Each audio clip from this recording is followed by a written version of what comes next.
Hello friends, welcome to my channel law student learning. તો આજે આપણે મુસ્લિમ લોમાં વધુ આગળ જોઈશું, જેમાં સ્કૂલ્સ ઓફ મુસ્લિમ લો એટલે કે મુસ્લિમ વિધિની શાખાઓ, એને બીજી રીતે પણ કહી શકાય કે મુસ્લિમ વિધિની વિચારધારાઓ. હવે મુસ્લિમ વિધિની શાખાઓ કઈ રીતે પડી? જ્યારે મોહમ્મદ પૈગંબર સાહેબનો અવસાન થયું ત્યારે અંદરો અંદર ખૂબ જ ઝઘડા થતા હતા. ત્યારે આવી રીતે બે શાખાઓ પાડવામાં આવી, સુન્ની વિચારધારા અને શિયા વિચારધારા, એમ બે શાખાઓ પાડવામાં, અને તેની કેટલીક પેટા શાખાઓ પણ છે, તે આપણે આગળ જોઈશું. તો મુસ્લિમ વિધિની શાખાના બે ભાગ છે, સુન્ની વિચારધારા અને બીજું છે શિયા વિચારધારા. હવે એમાં જે સુન્ની વિચારધારા છે એની પેટા શાખાઓ આપણે જોઈશું. એની 4 પેટા શાખા છે. ફર્સ્ટ છે કે હનાફી શાખા, બીજું છે મલિકા શાખા, ત્રીજું છે શફી શાખા અને ચોથું છે હનબાલી શાખા. હવે જે શિયા શાખા છે કે શિયા વિચારધારા પણ કહી શકાય, એની 3 પેટા શાખા છે.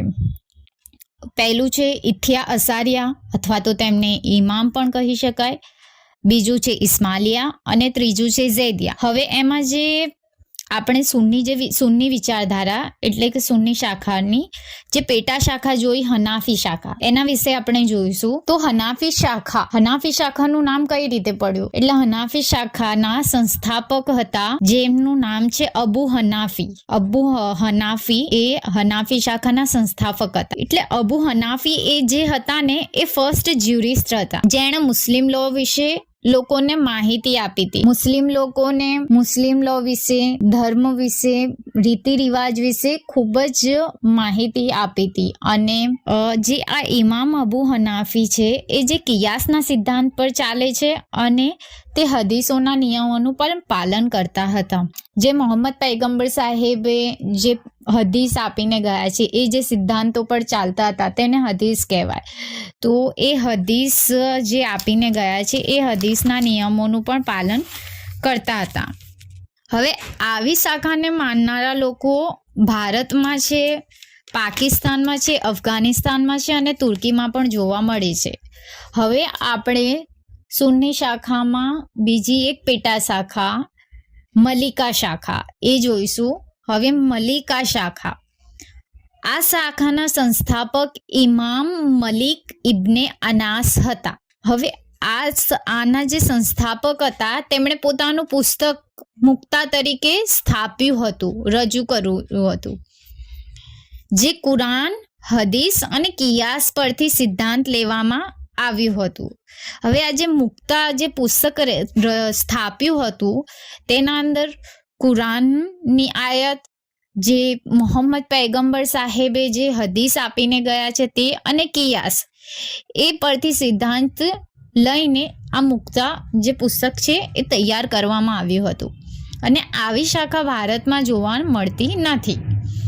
હવે આપણે જોઈશું સુન્ની શાખામાં ત્રીજી તેની પેટા શાખા છે શફી શાખા. હવે આ શાખાના સંસ્થાપક ઇમામ મોહમ્મદ અશ-શફી હતા, જેમણે ઇજમાના સિદ્ધાંતને અપનાવ્યો હતો.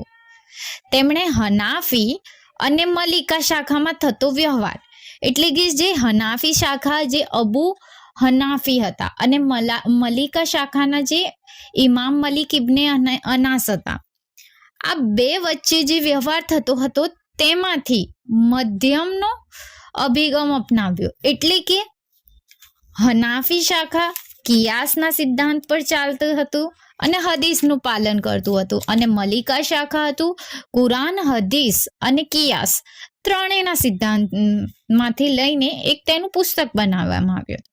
હવે શફી શાખાને જે બંને શાખા છે હનાફી અને મલિકા શાખા, એ વચ્ચે જે વ્યવહાર થાય, એટલે કે જ્યારે કોઈ પ્રોબ્લેમ ક્રિએટ થાય, હું એક્ઝામ્પલ આપીને તમને સમજાવીશ. એટલે કે જ્યારે કોઈ પ્રોબ્લેમ ક્રિએટ થાય ત્યારે તેનું સોલ્યુશન, મલિકા શાખામાં જે સોલ્યુશન આપવામાં આવ્યું છે એ લોકો કઈ રીતે સોલ્યુશન લાવતા હતા એ, અને અબુ હનાફી શાખામાં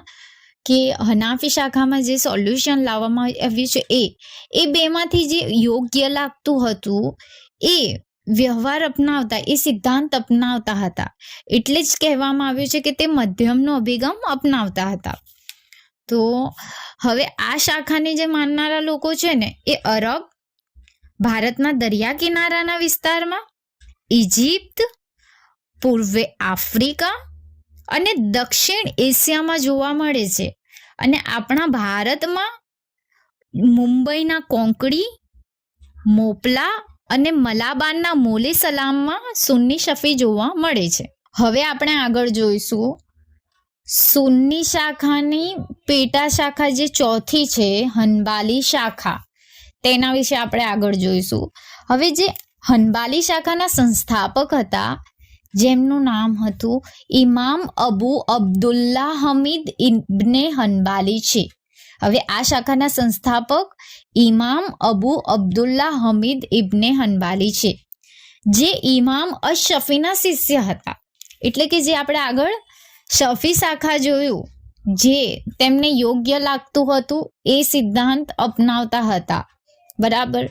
તો એમના શિષ્ય હનબાલી હતા, બરાબર. હનબાલી શાખાના જે અબુ અબ્દુલ્લા હમીદ ઇબ્ને હનબાલી છે, જે ઇમામ અશફીના શિષ્ય હતા અને તેમણે બહુ જડતાપૂર્વક પરંપરાને માનતા હતા. એટલે કે તેમણે જે પરંપરાઓનું જ્ઞાન આપ્યું લોકોને, તો તે પરંપરાને બહુ જડતાપૂર્વક માનવી, એનું ફોલો બહુ જ જડતાપૂર્વક રીતે તે સિદ્ધાંતોને માનવામાં આવતું હતું. અને તેમણે બી પોતાનું એક પુસ્તક મુસ્તિકદુલ ઇમામ હનબાલી, જેમાં 50,000થી વધુ રૂઢિઓ અને પરંપરાઓ, એટલે કે જે રિવાજો ચાલતા આવ્યા છે એ અને પરંપરા વિશે સ્થાપિત કર્યું છે. તો હનબાલી શાખાના જે ઇમામ સંસ્થાપક કહેવાય ઇમામ અબુ અબ્દુલ્લા હમીદ ઇબ્ને હનબાલી, જેમણે પોતાનું પુસ્તક સ્થાપિત કર્યું, તેનું નામ છે મુસ્તિકદુલ ઇમામ હનબાલી, જેમાં 50,000થી વધુ રૂઢિઓ એટલે કે રિવાજો અને પરંપરા વિશે જણાવવામાં આવ્યું છે. હવે આવી શાખાને માનનારા વર્ગને એ સિદ્ધાંત આપવામાં આવ્યો હતો કે જે કિયાસનો સિદ્ધાંત છે ને એ ત્યારે જ અપનાવવું જ્યારે તેની આવશ્યકતા જણાય. એટલે કે આ હનબાલી શાખાના જે સંસ્થાપક હતા તેમણે બહુ જડતાપૂર્વક પરંપરાને માનતા હતા. એમણે જેવી રીતે જ્ઞાન આપ્યું લોકોને પરંપરાનું, રૂઢિઓનું, બરાબર, તો બહુ જડતાપૂર્વક એ માનતા પણ હતા પરંપરાઓને. તો એમણે શું કીધું, અગર કોઈ પ્રોબ્લેમ્સ થાય છે, કોઈ પ્રોબ્લેમ્સ ક્રિએટ થાય છે અને તેનું સોલ્યુશન, બરાબર, જેમ કે કિયાસના સિદ્ધાંત પરથી લેવામાં આવે છે, જો તેમને યોગ્ય લાગે તો જ તમારે ત્યાંથી એ સિદ્ધાંત અપનાવવો, આવશ્યક યોગ્ય લાગે તો જ, અને અગર ન લાગે તો ન અપનાવવું. એટલે તેમણે ખૂબ જ જડતાપૂર્વક બધું પરંપરાને, રિવાજોને માનતા હતા અને સિદ્ધાંતને પણ. તો આવી શાખાને માનનારા વર્ગ ભારતમાં જોવા મળતા નથી. આવી શાખાના માનનારા લોકો ક્યાં જોવા મળે છે? એક તો સિરિયા, અરબના દેશમાં જોવા મળે છે. હવે આ જે સુન્ની શાખા છે એમાં એક ધ્યાનમાં રાખવા જેવી બાબત છે. એટલે કે ભારતમાં છે ને સુન્ની શાખાની માત્ર 2 જ જાતિ છે. આપણા ભારત દેશમાં સુન્ની શાખાની માત્ર 2 જ જાતિ છે, એક હનાફી અને એક શફી. હનાફી શાખા અને શફી શાખા ને માનનારા વર્ગ આપણા ભારતમાં છે. બીજી મલિકા શાખા અને હનબાલી શાખા એ આપણા ભારતમાં જોવા મળતી નથી. હવે આજે આપણે આગળ જોઈશું શિયા શાખા. શિયા શાખા કોને કહેવાય? જે અલીને માને છે, જે અલીને માને છે તે શિયા શાખા, બરાબર. તો હવે એમાં શિયા શાખામાં આગળ આપણે જોઈશું તેની પેટા શાખા ઇથિયા અસારિયા. પહેલું છે કે ઇથિયા અસારિયા, અથવા તો તેને ઇમામ પણ કહી શકાય. હવે ઇથિયા અસારિયા અથવા ઇમામ, હવે આપણે જોયું કે શિયા શાખા છે એ અલીને જ માને છે, બરાબર. તો હવે આ જે શાખા છે ને, આ શાખાને માનનારા લોકો ભારતમાં લખનઉ, મુર્શિદાબાદમાં જોવા મળે છે. અને આ ફક્ત કુરાનને જ માન્યતા આપે છે. આ લોકો પરંપરાઓ, રૂઢિઓ, રિવાજો એવી રીતે નહીં, ફક્ત ને ફક્ત કુરાનને જ માન્યતા આપે છે. કુરાનમાં જે આપેલું છે, કુરાનમાં જે જણાવ્યું છે તે રીતે જ એ લોકો ચાલે છે, બરાબર. હવે બીજું છે ઇસ્માલિયા શાખા.